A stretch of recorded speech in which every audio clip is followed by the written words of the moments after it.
Well, I think Campaign for Liberty is the most important liberty group in Washington. They're the group that is espousing what the liberty movement wants to have happen.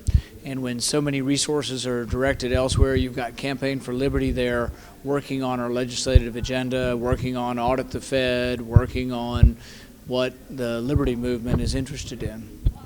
Well, I think Audit the Fed that Campaign for Liberty spearheaded, last time around was probably the most successful effort to get co-sponsors I've ever seen in Washington. It was really thanks to Campaign for Liberty. We had well over 300 co-sponsors in the House. Every Republican and probably almost half of the Democrats sign on to co-sponsoring Audit the Fed. Now, we've reintroduced it this time, and we do need the help of all the liberty community to get everybody involved with trying to get the co-sponsors again. And it is important because we found out some important things. We found out that a lot of U.S. taxpayer dollars were being funneled into foreign countries, some of it to foreign dictators. So Audit the Fed is very important. We also found out that the Federal Reserve was buying things like derivatives, things like used car loans, bad home loans, toxic assets.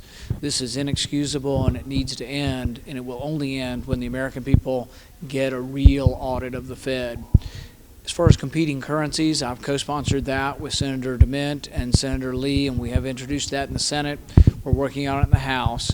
But really, it would not happen without Campaign for Liberty. It would not happen without the Campaign for Liberty organization and the grassroots effort. And I'm going to be working closely with Campaign Liberty to push these ideas. I think the number one problem we face is our debt. And you couldn't run a massive debt without the Federal Reserve, but you also wouldn't need the Federal Reserve without a massive debt. So they go hand in hand, and we have to have a spending plan. I've endorsed the penny plan, which would cut 1% out of the budget every year for 6 years, and then freeze spending for 2 years, and that would balance the budget in 8 years. I think that's the least we can do. I tell people that's my compromise. I'm willing to compromise that it takes 8 years to balance the budget, but you have to have a plan that balances the budget in a finite period of time. I'm hoping Campaign for Liberty will be behind both the penny plan and the balanced budget amendment.